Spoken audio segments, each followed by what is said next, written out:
O inimigo é outro, mas o modus operandi é o mesmo. Olá, terráqueos! Hoje a Carol Sardá vai contar pra gente o que é imperialismo digital e o que o Trump, Mark Zuckerberg e o TikTok têm a ver com isso. Nos últimos dias, desde a posse do Trump, a gente tem ouvido muito falar sobre esse assunto. Então achei importante trazer esse vídeo pra gente reagir hoje. Mas antes de começar o react, já sabe, né? Deixa aquele like, se inscreve no canal se você ainda não é inscrito, ativa o sininho pra não perder nenhum vídeo novo. E bora lá? Imperialismo digital, o novo modelo de poder global. O imperialismo, que antes operava por meio das guerras, ocupações militares e controle econômico direto, agora se manifesta no meio digital. Essa nova forma de dominação é exercida principalmente pelos Estados Unidos. E por meio do quê? Das Big Techs. Google, Apple, Meta, que monopolizam as redes, controlam a informação e com isso moldam o comportamento social e político global. E é aí que nós precisamos falar sobre o controle das redes como uma ferramenta de poder. As redes sociais e as plataformas digitais desempenham um papel crucial na manutenção do poder dos Estados Unidos. E esse domínio é visto como uma parte da soberania americana, já que controlar a internet significa controlar a narrativa global, influenciar eleições, fomentar movimentos sociais e até mesmo provocar crises políticas em outros países por meio da internet. E ao longo desse vídeo, para facilitar o seu entendimento sobre todos esses assuntos, eu vou dar alguns exemplos de algumas situações e até mesmo tomadas de decisões do atual presidente norte-americano Donald Trump. Então bora lá, vamos começar falando então sobre o caso TikTok. O TikTok é uma plataforma chinesa que recentemente foi suspenso, banido por algumas horas dos Estados Unidos, sob o argumento de segurança nacional. A exigência americana para que o TikTok continuasse operando nos Estados Unidos era de que ele passasse a ser gerido por uma empresa americana. Essa atitude mostra como as redes sociais não são apenas ferramentas de entretenimento, mas peças estratégicas na geopolítica. Para os Estados Unidos, permitir que um país rival como a China tenha uma plataforma com alcance global representa uma ameaça direta à sua hegemonia. E aqui entra o ponto da soberania digital. Assim como um país não terceiriza áreas estratégicas como saúde, energia ou defesa, o controle das redes sociais também faz parte dessa soberania. Quando uma nação depende de plataformas estrangeiras, ela coloca sua autonomia em risco. E como eu falei antes, as Big Techs estão diretamente envolvidas nisso. Por isso não me chocou nem um pouco ver que todos os CEOs das maiores Big Techs estavam na posse do Trump. Eu não sei por que teve uma parcela da esquerda que ficou chocada com isso, porque isso acontece desde a primeira eleição de Donald Trump. As gigantes da tecnologia norte-americana são os principais atores do imperialismo digital. E cada uma desempenha um papel estratégico no mercado global. E eu vou te falar algumas delas aqui. Google, manipulação de informações e controle de pesquisas. Meta, controle da narrativa social e política. Apple, dados e infraestrutura tecnológica. Amazon, domínio do comércio eletrônico e global. Tesla, expansão tecnológica, espacial e domínio de telecomunicações. Starlink. E coincidentemente, todas essas empresas que eu acabei de te citar enfrentam uma competição direta com a China, seja no mercado de dispositivos, no comércio eletrônico ou nas redes sociais. E falando em redes sociais, manipulação política e o uso de narrativas falsas fazem parte do imperialismo digital. Fazem parte do imperialismo digital e também fazem parte das estratégias para eleger pessoas pelo mundo, né? A gente já viu inúmeras vezes aqui o quanto o Trump, na primeira eleição, utilizou desse organismo das redes sociais para conseguir vencer, através de manipulação, através de espalhamento de materiais voltados ao público-alvo dele teve nas redes sociais, principalmente o Facebook na época. O Bolsonaro também utilizou dessa mesma estratégia, só que no caso do Bolsonaro, ele utilizou o WhatsApp e o Telegram como essas redes sociais para espalhar as propagandas deles. E agora, né, o Trump se elegeu de novo com a ajuda de pessoas como o Elon Musk, que é o dono hoje em dia do Twitter, ou X, né? Que inclusive toda aquela treta que teve aqui no Brasil de o Twitter ter sido banido e ter sido suspenso por um tempo, foi exatamente pelo mesmo motivo da soberania digital, né? Porque a gente precisava que tivesse um representante do Twitter aqui no Brasil, né? Alguém que representasse o Twitter aqui no Brasil. E aí, por isso, como não tinha, como o Elon Musk não queria desprender o dinheiro dele com latinos, o Twitter foi suspenso por isso. Mas aí agora já voltou, infelizmente, né? Mas isso só é uma forma da gente ver o quanto as redes sociais influenciam no processo político, principalmente nesse momento da sociedade, que a gente vive nessa sociedade do espetáculo, onde tudo é filmado, tudo é compartilhado. E como a gente sabe que tudo é político, quando você compartilha alguma coisa, você também está dando a sua opinião. E num mundo onde a extrema-direita e o fascismo têm aumentado cada vez mais, é óbvio que isso também ia transparecer nas redes sociais. São utilizadas para criar narrativas que vão influenciar na opinião pública. E para moldar e controlar a opinião pública, por que não utilizar teorias conspiratórias? Como QAnon nos Estados Unidos, ou fake news sobre figuras políticas. São exemplos de como a desinformação e a conspiração podem influenciar eleições e decisões globais. Até porque, eu não sei se vocês lembram, mas quando Donald Trump não foi reeleito, a galera invadiu o Capitólio vestido de viking porque eles achavam que Donald Trump seria o único político capaz de acabar com a seita satânica da elite global de atores de Hollywood, pessoas famosas, que utilizavam sangue de crianças inocentes no momento que choram para injetar adenocromo nelas mesmas e ficarem mais jovens. Oi? Pois é, para vocês verem como as conspirações podem literalmente mobilizar pessoas para atos políticos. Podem mesmo, gente. A gente viu isso aqui no Brasil com a questão das crianças que estavam sendo abusadas no Marajá, que foi toda uma fake news que a Damares criou e que muita gente acreditou e acredita até hoje. E mobilizou muita gente para doar, para tentar investigar, né? Sem regulamentação, as plataformas se tornam um ambiente propício para câmaras de eco, onde a repetição várias vezes de uma mesma mentira dentro de uma bolha se torna uma verdade. Um exemplo que eu posso citar aqui para vocês, que vocês vão lembrar rapidamente, foi durante a pandemia. Os Estados Unidos acusaram a China de serem os propagadores do vírus da Covid-19, alegando ainda por cima que a China que produziu o vírus, reforçando ainda mais a rivalidade entre os dois países. E reforçando ainda mais o preconceito contra pessoas asiáticas, né? Essa narrativa fortaleceu que a China era um inimigo global, não apenas dos Estados Unidos, fazendo inclusive que outros países se alinhassem aos Estados Unidos para combater a China. E claro, além do controle digital, há exemplos mais diretos de tentativas de expansão territorial ou econômica. Primeiro, Groenlândia. Trump sugeriu anexar a Groenlândia aos Estados Unidos, algo que normalmente seria feito por meio do quê? De uma guerra.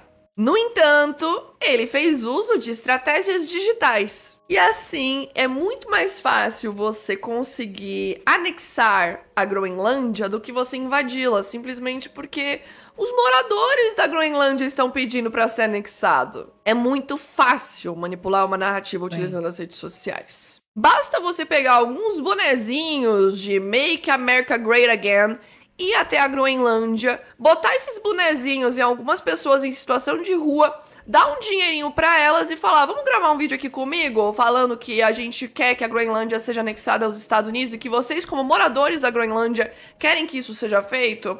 Até porque vai facilitar muito mais, né, do que a gente fazer uma guerra, botar nossos soldados aqui em jogo, enquanto a gente pode consolidar uma narrativa de que quem quer a anexação são os moradores da Groenlândia.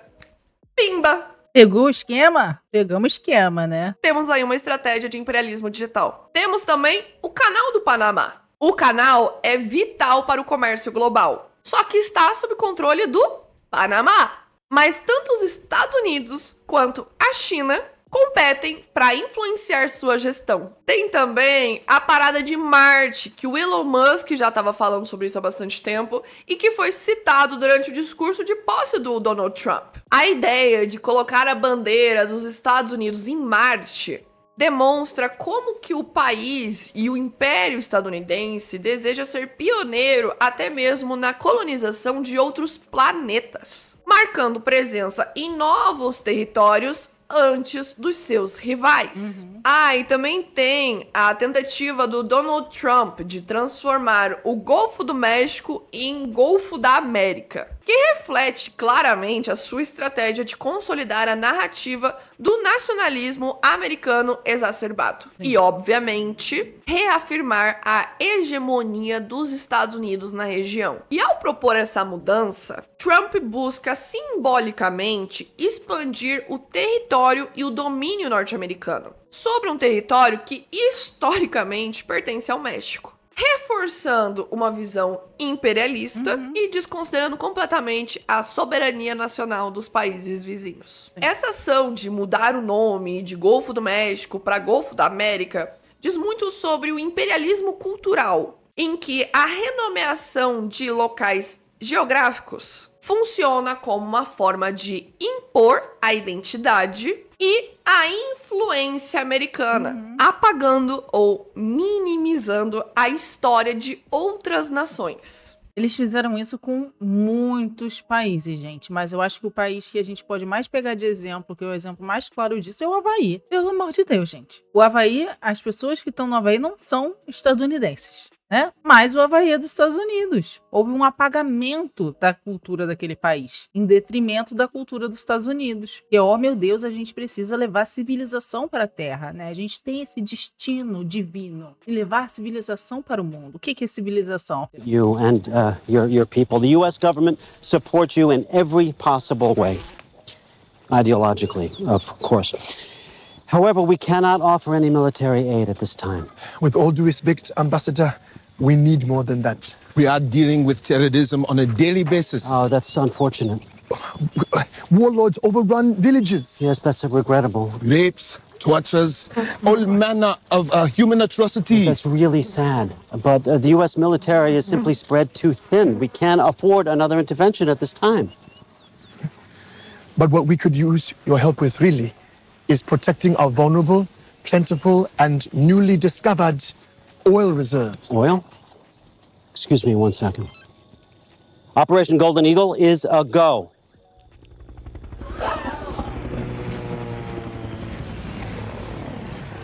Welcome to democracy.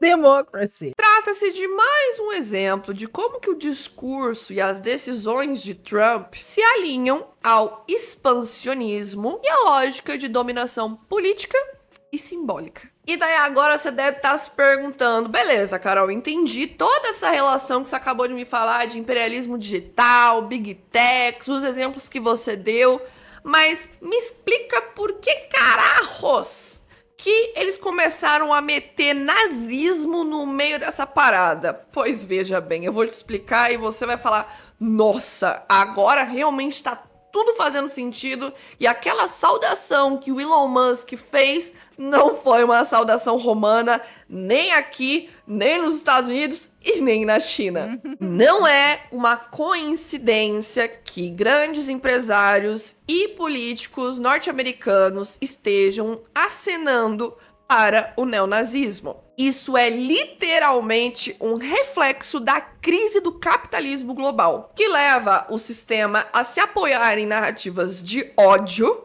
e exclusão para manter a sua hegemonia. A cadela do fascismo está sempre no cio. Você já deve ter visto alguma vez que quando o capitalismo entra em crise, eles apertam o botão do fascismo? Pois é exatamente isso que nós estamos vendo acontecer agora. Mas antes de eu pontuar o porquê que essas coisas se conectam, eu acho muito importante falar sobre o Steve Bannon. Até porque ele também fez uma saudação nazista quando ele foi se dirigir ao partido extremista da Alemanha durante uma confraternização entre eles. E ele é uma figura central na política norte-americana contemporânea. E para quem não sabe, ele é um dos principais, se não o principal articulador da extrema-direita global. Ele foi estrategista-chefe na campanha eleitoral de Donald Trump em 2016. Praticamente 10 anos atrás. E ele chegou até ocupar um cargo de conselheiro sênior dentro da Casa Branca. A sua influência está diretamente ligada à propagação de narrativas nacionalistas, anti-imigração, conspiratória e extremistas. E como eu falei para vocês, recentemente Bannon esteve numa confraternização com a equipe de Trump e diversos outros extremistas, tanto Eduardo Bolsonaro estava lá, e ele fez uma saudação nazista na hora que ele vai chamar as pessoas que fazem parte do partido da extrema-direita alemão, que é um partido nazista. Isso já tinha gerado indignação num monte de gente, já estava repercutindo globalmente, até que vem o Elon Musk, outro nome de peso no cenário norte-americano, que reproduziu o mesmo gesto durante a posse de Trump. E aí começou a gerar uma discussão enorme na internet sobre essas figuras estarem utilizando símbolos para se comunicar com extremistas.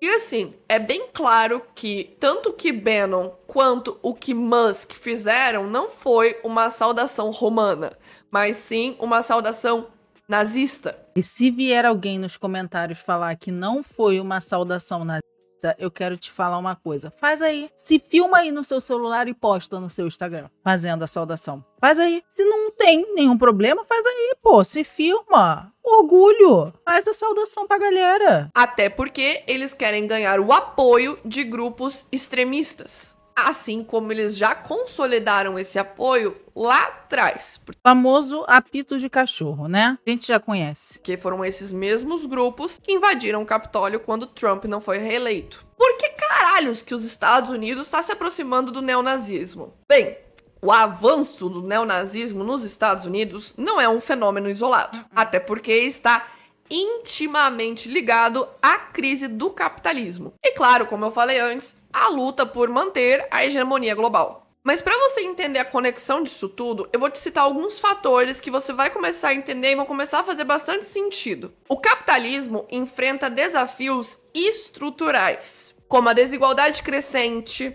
crises financeiras recorrentes e, claro, como eu te citei antes, a competição econômica com a China. Para desviar a atenção em cima desses problemas, o sistema claramente vai recorrer a discursos nacionalistas que promovem a ideia de que a ameaça externa é o inimigo. E quem que é a ameaça externa dos Estados Unidos?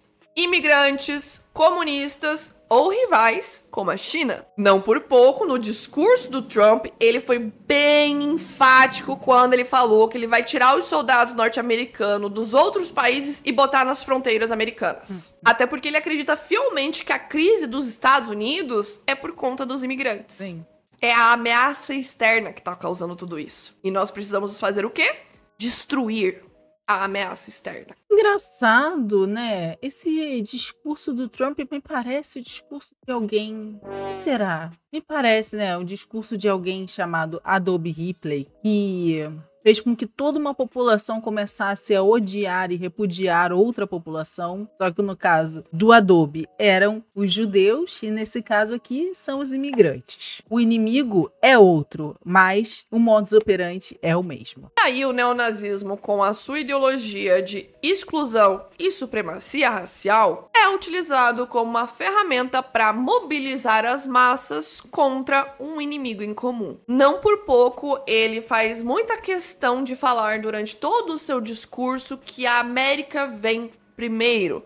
Os americanos vêm primeiro. Como nós vemos uma ausência de soluções para os problemas reais, como desemprego, desigualdade, aquecimento global, eles fazem uso da polarização como estratégia política. Discursos de ódio e extremismo são formas de consolidar o poder em meio ao caos, enquanto a extrema-direita é vista como aliada para conter as demandas progressistas. Com o domínio digital e a ausência da regulamentação das redes, A extrema-direita norte-americana faz uso dessas plataformas para disseminar e propagar discursos de ódio e extremistas, visando criar essas câmaras de eco.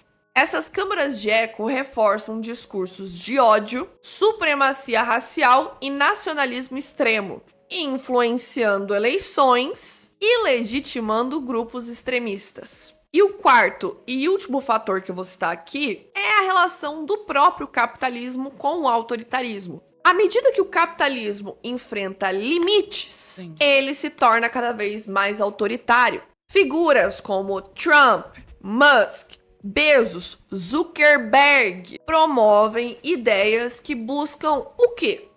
Concentrar cada vez mais o poder, rejeitando a diversidade e justificando ações imperialistas, usando ideologias extremistas para mascarar a opressão econômica. Tá, mas qual que é o papel do Musk, do Bannon e das Big Techs nesse negócio todo que a gente tá vendo aqui? Além de empresário, Musk também é uma figura política que promove abertamente ideologias ultraconservadoras.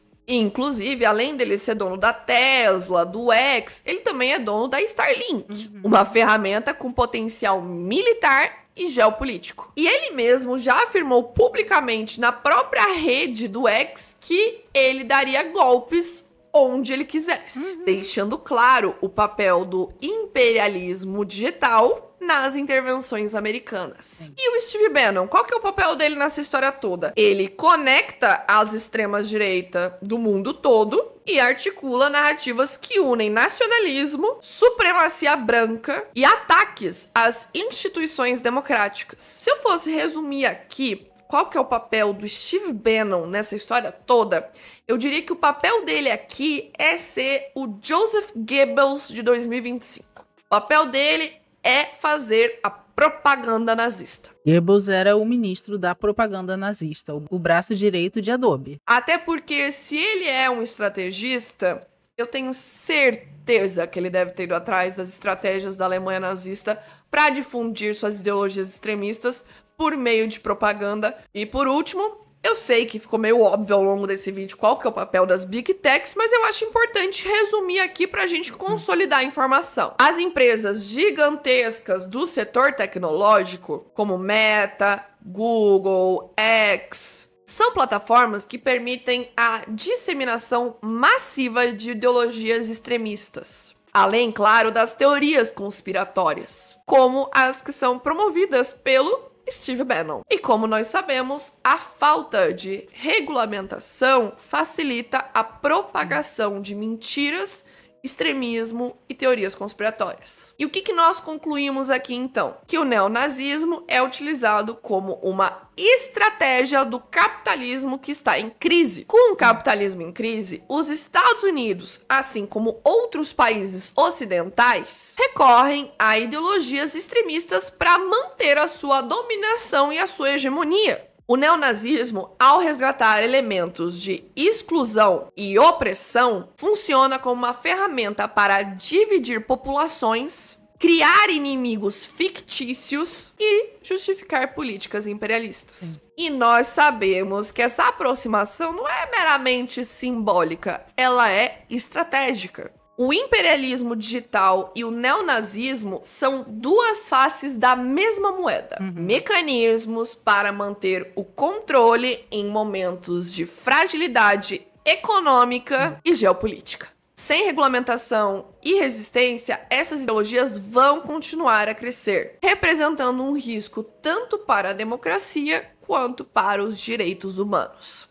E assim, gente, diante deste cenário, é urgente que as redes sociais sejam regulamentadas. Com a regulamentação, nós conseguimos evitar abusos de poder, manipulação política e controle de concentração de poder na mão de poucos países e corporações. Sem regulamentação, a internet continuará sendo uma arma poderosa nas mãos de quem domina as Big Techs.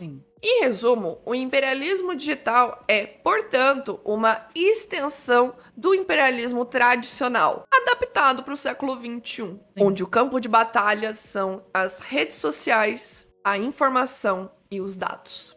É isso. Gente, como a nossa batalha, o nosso campo de batalha é aqui nas redes sociais, por isso é tão importante a gente da esquerda radical estar aqui disputando esse espaço para que ele não seja completamente dominado pela hegemonia, por esses grupos extremistas que divulgam cada vez mais e promovem cada vez mais esse tipo de discurso que é preconceituoso, que é de supremacista racial, que é racista, que é homofóbico, que é ruim de tantas maneiras. E mais uma vez, a organização da classe trabalhadora também é mais uma arma para a gente lutar, mas principalmente contra o sistema capitalista, que é quem gera esse imperialismo, inclusive digital. E é isso, espero que vocês tenham gostado do vídeo de hoje, por isso já deixa aquele like, se inscreve no canal se você ainda não é inscrito, ativa o sininho para não perder nenhum conteúdo novo aqui do canal. E se você gosta do meu trabalho, considere contribuir a partir do Apoia-se ou se tornar membro aqui do canal para ter acesso a vídeos exclusivos só para membros, reacts exclusivos, leituras radicais